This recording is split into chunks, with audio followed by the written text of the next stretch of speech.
It is Tuesday, February 18, 2025, and President Trump is reportedly considering large-scale refunds to American citizens after the hundreds of billions of dollars that Doge and Elon have cut and are trying to claw back. Endless amounts of waste, fraud, and abuse being discovered, and what we're hearing is something big coming. Trump considering using his constitutionally approved power to impound the $1.7 trillion that Biden and Congress appropriated over the last few years. For example, the IRA, impound it, send it back to the U.S. Treasury, and then disperse it amongst the American people. This is what we're hearing. We're going to explain. Also, Elon Musk and Doge have begun to audit the IRS, auditing the auditors. I love it.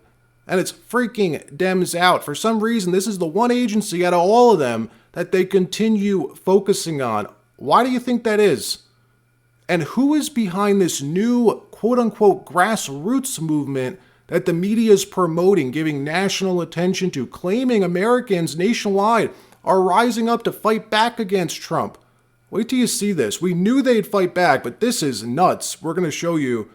But before we get started, thank you for liking and sharing these videos. It really helps out the channel. And consider subscribing so you don't miss these regular updates. So it's been 4 weeks since Trump was inaugurated, and he has hit the ground running, moving so fast that is keeping his critics and enemies on defense. One of his largest assets, hands down, has been Elon and Doge. That was the best thing he could have done, delegating the downsizing effort to Doge, keeping Dems and the media focused on Elon, letting Elon take all the incoming flack, using X to report what they're finding, the insane theft of our tax dollars. It's a brilliant strategy, and it's working. We've seen Trump's approval rating skyrocket, staying above water, gaining every single day of his presidency, sending Elon and Doge department by department to find and cut the waste, fire the bloat in each of these federal departments, trying to rein in the beast that is our federal government.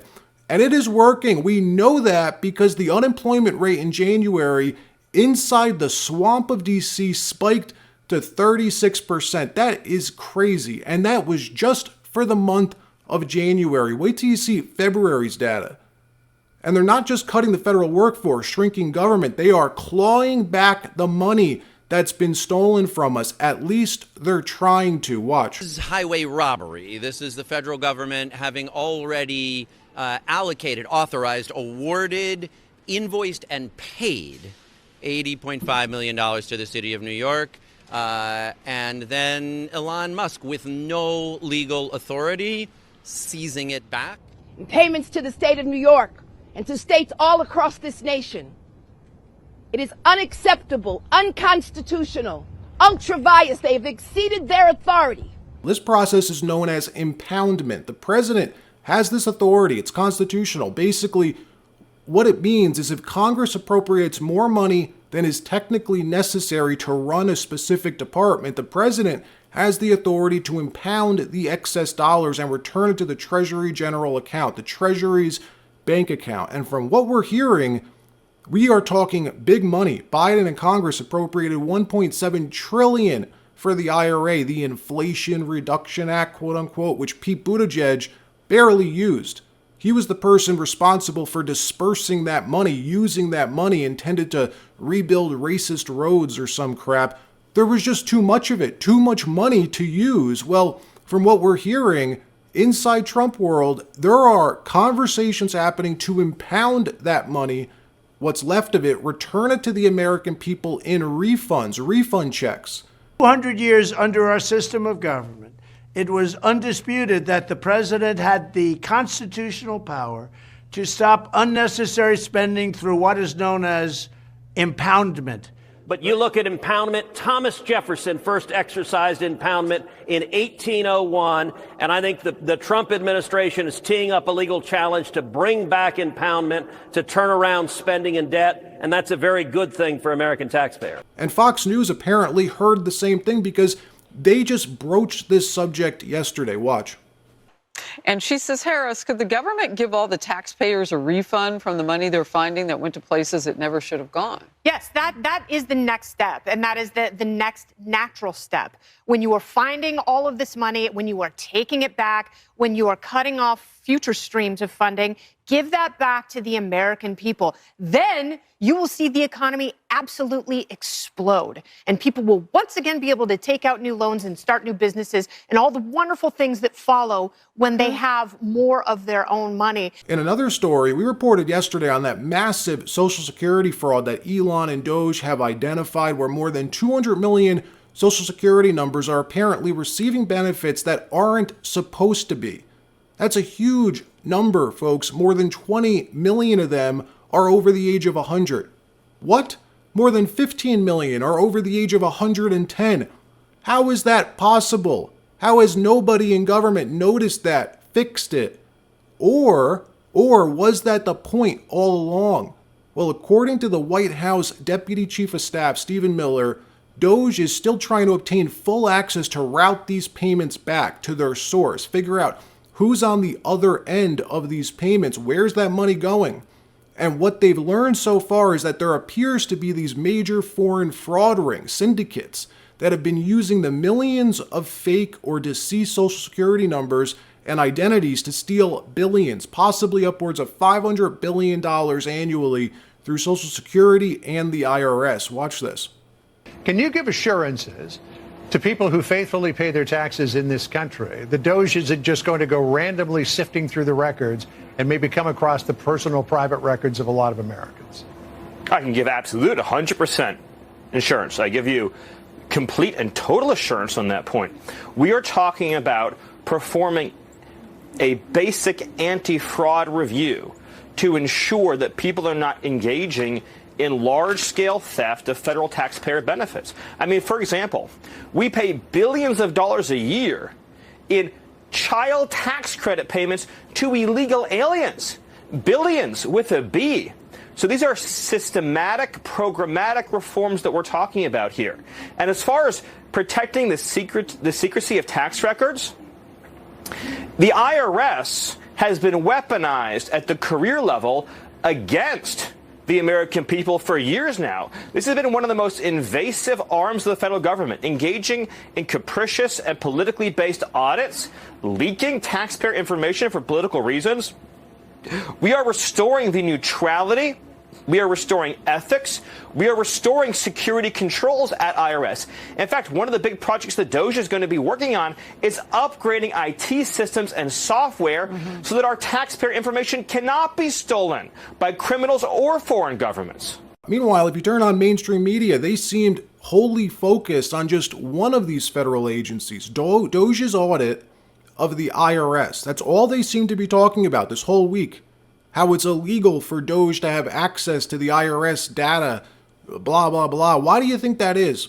Could it be because Trump and Doge are using the data to figure out how certain federal workers, mind you, have seen their net worths explode, sometimes 5x in a matter of a few years working in government? These are federal workers with a fixed salary. How do they have, some of them, $50 million, $100 million in net worth? People like Samantha Powers, head of the now defunct USAID, who saw her net worth go from like $2 million to $60 million, something like that, after being appointed to run USAID. Watch what happened on CNN last night as Tennessee Congressman Tim Burchett shuts down the CNN anchor who's yelling about Doge auditing the IRS, saying, when this is over, you're going to see a lot of congressmen with very red faces when they finish following this paper trail. This is great. Tim Burchett's one of my favorite people in Congress, as honest as they come for a politician. Watch.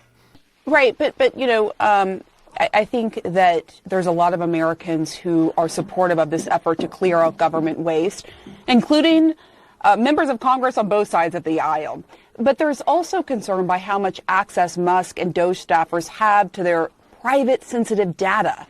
You're also on the House Oversight Committee, and given what we just talked about, Musk's investments with China and billions of dollars before the government, and now, you know, potentially having access to all this private sensitive data and not having full transparency on what is happening with that. Yes, ma'am. What information do you actually have on what Doge is doing with that data? What are your questions? What do you want to know? Certainly, as a member of the oversight, you have some questions.